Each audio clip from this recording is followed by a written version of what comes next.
আজকে বানাবো onion ring. তো সবাই শেষ পর্যন্ত ভিডিওটা দেখতে থাকেন। হাই, সবাই কেমন আছেন? তো আমি অনিয়ন রিং বানানোর জন্য প্রথমে কয়েকটা পেঁয়াজ নিয়ে পেঁয়াজগুলো ছাড়িয়ে তারপর পেঁয়াজ কেটে তার মধ্যে থেকে রিং বের করে নিলাম। আর আপনারা যদি আমার চ্যানেলে নতুন হয়ে থাকেন তাহলে আমার চ্যানেলটিকে অবশ্যই সাবস্ক্রাইব করবেন, লাইক করবেন এবং কমেন্টে বলে যাবেন আপনারা কে কোথা থেকে দেখছেন। তো এটা বানানোর জন্য প্রথমে ময়দা, জিরা গুঁড়া, ধনিয়া গুঁড়া, লবণ, মরিচের গুঁড়া, হলুদের গুঁড়া একসাথে মিক্স করে নিলাম। তারপর ফ্রাই প্যানে তেল দিয়ে তেলটা গরম করে রিংগুলো বেসনে ডুবিয়ে একের পর এক ভেজে নিলাম। তো এটা কিন্তু খুবই সিম্পল একটা রেসিপি, চাইলে সবাই করে খেতে পারেন।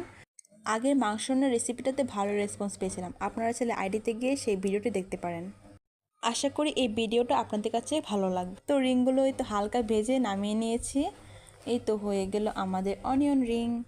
আমার ভিডিওটি ভালো লাগলে লাইক, কমেন্ট, সাবস্ক্রাইব করে যাবেন।